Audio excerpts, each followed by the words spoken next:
തളിപ്പറമ്പ് ധർമ്മശാല ചെറുകുന്ന് റൂട്ടിലെ സ്വകാര്യ ബസ് ഉടമകൾ കഴിഞ്ഞ 5 ദിവസമായി നടത്തിവന്ന അനിശ്ചിതകാല സമരം പിൻവലിച്ചു.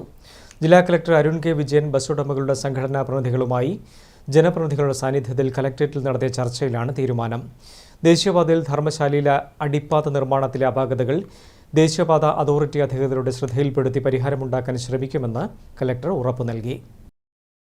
തളിപ്പറമ്പ് ധർമ്മശാല ചെറുകുന്ന് റൂട്ടിലെ സ്വകാര്യ ബസ്സുകൾ കഴിഞ്ഞ 5 ദിവസമായി നടത്തിവന്ന അനിശ്ചിതകാല സമരമാണ് പിൻവലിച്ചത്.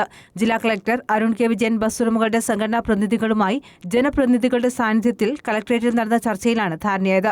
ദേശീയപാതയിൽ ധർമ്മശാലയിലെ അടിപ്പാത നിർമ്മാണത്തിലെ അപാകതകൾ സംസ്ഥാന സർക്കാർ മുഖേന ദേശീയപാത അതോറിറ്റി അധികൃതരുടെ ശ്രദ്ധയിൽപ്പെടുത്തി പരിഹാരമുണ്ടാക്കാൻ ശ്രമിക്കുമെന്ന് ഉറപ്പു നൽകി. ഇതനുസരിച്ചാണ് താൽക്കാലികമായി സമരം പിൻവലിച്ചത്.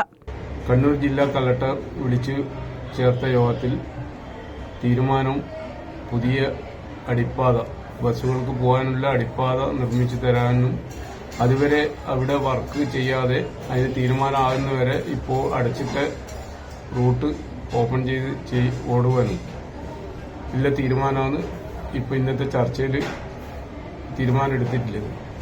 അപ്പോൾ അതുപ്രകാരം ഇന്ന് നമ്മുടെ ബസ് പണി നിർത്തിവെച്ച ബസ് സമരം താൽക്കാലികമായി മാറ്റിവെക്കുന്നു. മറ്റൊരു ദിവസം അല്ലെങ്കിൽ ഇതിന് മറ്റൊരു തീരുമാനം വന്നിട്ടുണ്ടെങ്കിൽ വീണ്ടും നമ്മൾ സമരത്തിലേക്ക് തന്നെ ആയിരിക്കും. അടിപ്പാത സംബന്ധിച്ച് വിശദമായ സാങ്കേതിക കുറിപ്പ് ബുധനാഴ്ച തന്നെ സമർപ്പിക്കാൻ ദേശീയപാത അതോറിറ്റിക്ക് കലക്ടർ നിർദ്ദേശം നൽകിയിട്ടുണ്ട്. ധർമ്മശാല കെൽട്രോൺ നഗർ 5-ാം പീടിക ചെറുകുന്ന് തറ റൂട്ടിലേക്ക് നിലവിൽ നിർമ്മിച്ച അടിപ്പാതയിലൂടെ ബസ്സുകൾ ഉൾപ്പെടെയുള്ള വലിയ വാഹനങ്ങൾക്ക് കടന്നുപോകാനാകില്ലെന്ന് യോഗത്തിൽ ബസ് ഉടമകൾ ചൂണ്ടിക്കാട്ടി. ഇത് പൊളിച്ചുമാറ്റി ബസ്സുകൾ ഉൾപ്പെടെ വലിയ വാഹനങ്ങൾക്ക് കടന്നുപോകുന്ന തരത്തിൽ പുനർനിർമ്മിക്കണമെന്നാണ് ആവശ്യം. ദേശീയപാത പൂർത്തിയായാൽ ബസ്സുകൾ ഉൾപ്പെടെ കല്യാശ്ശേരി വരെ പോയി തിരികെ വരുമ്പോൾ ഇരുവശത്തേക്കുമായി 5 കിലോമീറ്ററോളം അധിക ദൂരം സഞ്ചരിക്കുന്നത് സമയനഷ്ടവും ഇന്ധനനഷ്ടവും ഉണ്ടാകുമെന്നും ബസ് ഉടമകൾ അറിയിച്ചു.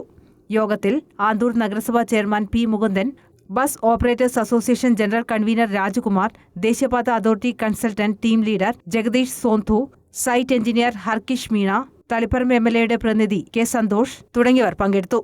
News bureau, Taliparamba.